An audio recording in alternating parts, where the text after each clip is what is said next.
Before Islam began in under 10 minutes. Not a problem. We've started. Okay, so travel back in time with me to a land far, far away and long, long ago. Mecca and Arabia, about the year 570. Mecca is important for 2 reasons. 1, the Kaaba is there, an ancient temple built to worship God. And 2, Muhammad, peace be upon him, was born in Mecca. Now, problem. I can't show you Muhammad because it wouldn't be right. I'll tell you why in a bit. But in the meantime, here's his name in Arabic. Nice. Back in the day, Mecca was a lawless place. The only way to be safe was to have backup. Lots of rich big brothers who'd beat up anyone who got in your way. So the place was ruled by the most powerful families who could do pretty much what they wanted. And religion didn't help. By this time, the Kaaba had been filled to overflowing with 360 idols that did nothing to help anyone. So it was a tough place to grow up if, like Muhammad, you were a poor orphan and believed in just one God you couldn't see, like the Jews and the Christians.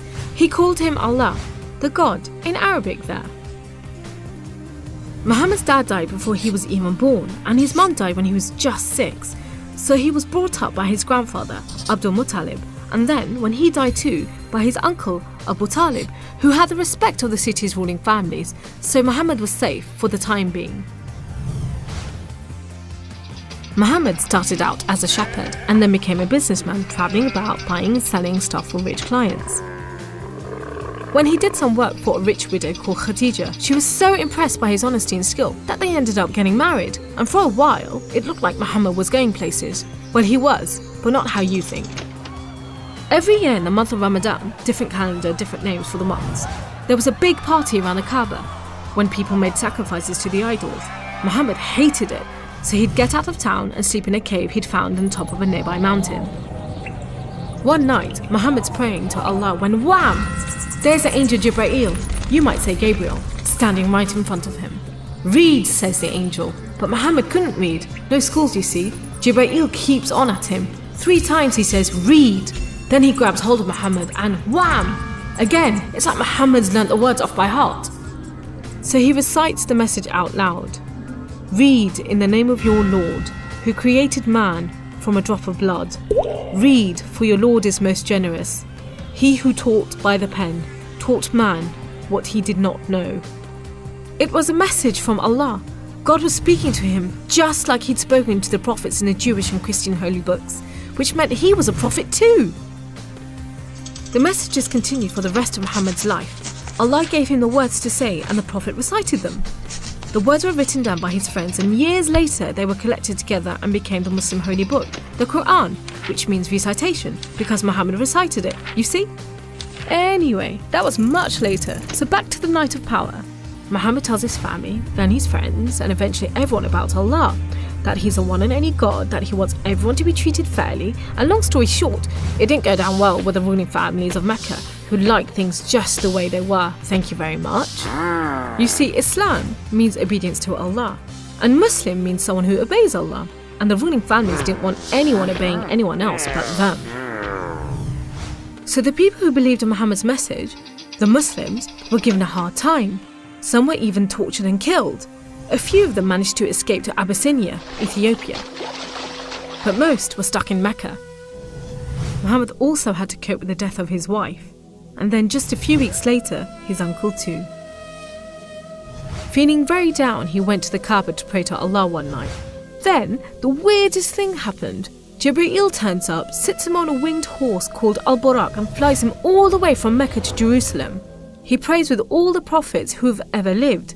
Then, he's taken up to the heavens to chat with some of the prophets, and then into paradise itself, where Allah tells Muhammad to pray 5 times a day and to stay strong. He's returned to Jerusalem and then flies back to the Kaaba in Mecca. We call it the night journey, and Muslims still argue whether it was a real experience or a vision, but whatever, it gave Muhammad a much needed boost, and just as well, because there were more tough times ahead. So, there was this other city called Yathrib. The people there heard about Muhammad and his message and invited him and his followers to join them. A few at a time, the Muslims left Mecca and made a dangerous journey across the desert to Yathrib. It's known as a hijra, which means migration, you know, like birds do. Muhammad and a few of his friends stayed in Mecca until everyone had got away and then made plans for their own escape. But the ruling families wanted to kill Muhammad while they still could, so 7 sons, one from each family, were sent in the middle of the night to stab the Prophet while he slept. But he was way ahead of them, and when they burst into the house, Muhammad was gone. Trackers were sent out to hunt him down. Muhammad and his best friend Abu Bakr took a roundabout route to try and shake off the pursuit, but the trackers were too good and slowly gained on them. So Muhammad and Abu Bakr hid in a cave and prayed that no one found them. The trackers found the cave all right, but they didn't bother going in to search. There was no way Muhammad could be inside, they thought. There was a spider's web over the mouth of the cave and a nesting bird at the entrance. He must have given them the slip. So off they went, leaving Muhammad and Abu Bakr protected by a spider and a bird. Muhammad made it safely to Yathrib, which was renamed Medina al-Nabi, the city of the Prophet, but most people just call it Medina. But Muhammad's worries weren't over yet. There were 3 big battles between the Muslims and the Meccans. First, the Battle of Badr, when Muhammad and just 313 men faced 1,000 Meccan soldiers. Miraculously, the Muslims won. Then there was the Battle of Uhud, which didn't go so well. Some of Muhammad's men disobeyed his orders and ran off during the battle to raid the Meccans' camp, and so the Muslims were outmaneuvered. Then there was the Battle of the Trench. Medina was protected on 3 sides by mountains, so when the Meccan forces advanced in the city, the Muslims just dug a deep trench. The Meccans made camp, but the weather was terrible. Pouring rain put out their fires and howling winds blew down their tents. Eventually they gave up and went back to Mecca. It was all a bit embarrassing. They were losing the respect of the local tribes who were flocking to join the Muslims. So a peace treaty was signed at Hudaybiyah. But it wasn't long before the Meccans broke it. Muhammad decided that enough was enough. By now he had over 10,000 men, so he led them across the desert to Mecca. The ruling families realised they'd made a huge mistake, but it was too late. All they could do was surrender and hope that the Muslim army killed them quickly.